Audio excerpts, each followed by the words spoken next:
جب ہم نے کلمہ پڑھا لا الہ الا اللہ محمد الرسول اللہ، تو اللہ رب العزت نے ہمارے اوپر کچھ احکامات فرض کیے۔ ان احکامات کا تعلق یا انسان کی جان کے ساتھ ہے یا اس کے مال کے ساتھ ہے۔ اللہ رب العزت نے اپنی لاریب کتاب قرآن مجید فرقان حمید میں اس چیز کو واضح کیا کہ نیکی پانے کے لیے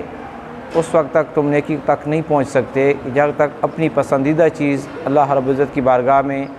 خرچ نہ کرو۔ جس طرح قرآن میں فرمایا لن تنالوا البر حتی تنفقوا مما تحبون، ہرگز تم نیکی نہیں پا سکتے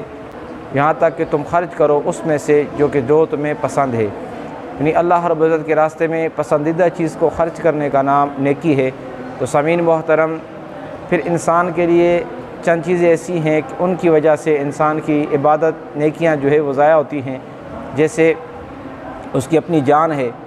اس کا اپنا مال ہے یا اس کی اولاد ہے، گھر بار ہے۔ تو اس وجہ سے انسان اکثر عبادت سے، اللہ کے ذکر سے غافل ہوتا ہے۔ تو اللہ رب العزت نے اپنی لاریب کتاب میں فرمایا کہ یا ایھا الذین آمنوا لا تلھکم اموالکم ولا اولادکم عن ذکر اللہ، فرمایا اے ایمان والو، تم جو ہے اپنی مال کی وجہ سے، اپنے اموال یعنی اپنے مالوں کی وجہ سے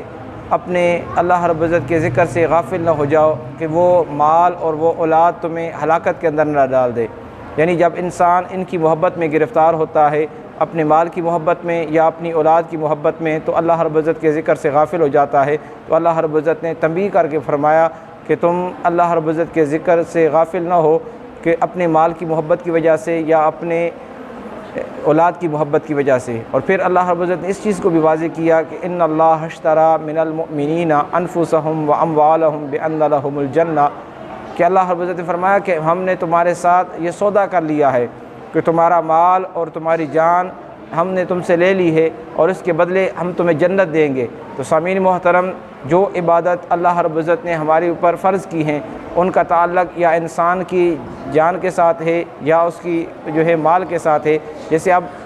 جب انسان کلمہ پڑھتا ہے لا الہ الا اللہ محمد الرسول اللہ، تو کلمہ پڑھنے کے بعد اس کے اوپر جو احکامات لازم ہوتے ہیں، اب نماز ہے تو نماز کا تعلق اس کے جسم کے ساتھ ہے، روزہ ہے تو روزے کا تعلق بھی اس کے جسم کے ساتھ ہے، اس کے بعد زکوٰۃ ہے تو زکوٰۃ کا تعلق اس کے مال کے ساتھ ہے، حج ہے تو حج کا تعلق بھی اس کے مال کے ساتھ ہے۔ تو سامعین محترم، جب ہم اپنے مال اور اپنا